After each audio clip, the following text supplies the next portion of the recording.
Si l'espace nous le permettait, je vous demanderais de prendre l'Ancien Testament et nous lirions ensemble 4 passages qui sont liés à la construction et à l'établissement de la cuve dans le parvis du tabernacle.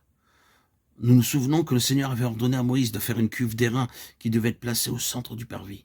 Elle devait être remplie d'eau et les prêtres devaient y laver leurs mains et leurs pieds avant d'entrer dans le lieu saint. Bien que cela ne soit pas dit, il est très probable qu'ils se lavaient les pieds l'un à l'autre, qu'il en soit ainsi ou non. Et je pense que c'était le cas. Cette cuve d'airain était destinée à un lavage comme celui-là, en relation avec le sacrifice. Ici, dans ce chapitre 13 de Jean, le Seigneur Jésus agit dans la capacité d'un prêtre. Dans le 17e chapitre se trouve ce que l'on appelle universellement la prière sacerdotale du Seigneur Jésus.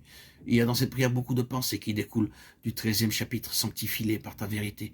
Je me sanctifie moi-même pour eux afin qu'eux soient sanctifiés par la vérité. Versets 17 et 18. Nous voyons ainsi dans le chapitre 13e le prêtre prendre l'eau et laver les pieds de ses frères les prêtres.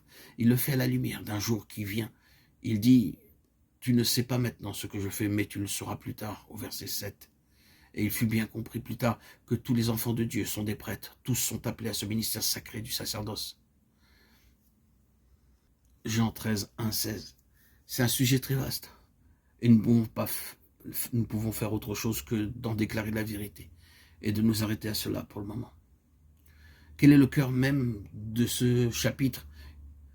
Il se trouve au verset 8e. Jésus lui répondit, si je ne te lave, tu n'auras point de part avec moi. Jean 13, 1, 16. Nous revenons ici à notre mot de la lettre aux Hébreux, dont la traduction exacte est compagnon. Nous sommes devenus compagnons de Christ. Ces mots de part avec moi viennent de la même racine que ce mot, compagnon. Jésus dit ici, si je ne vous lave, vous ne pourrez jamais devenir mes compagnons. Ce sont ceux auxquels j'ai lavé les pieds qui sont mes compagnons dans la voie céleste.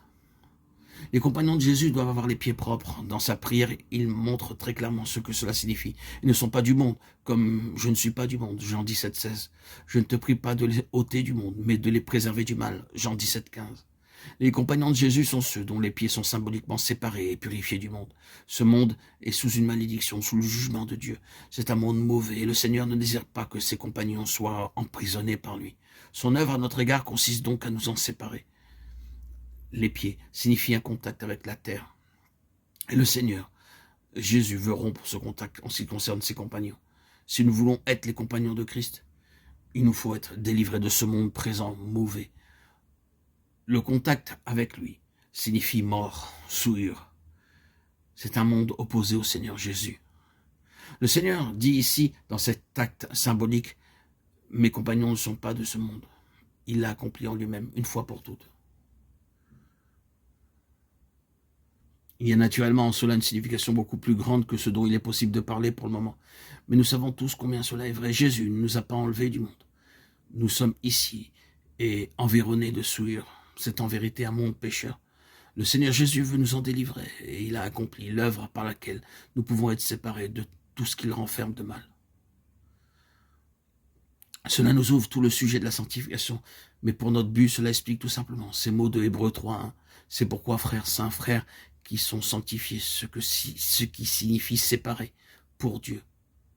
Tels sont les compagnons de Christ et de la vocation céleste.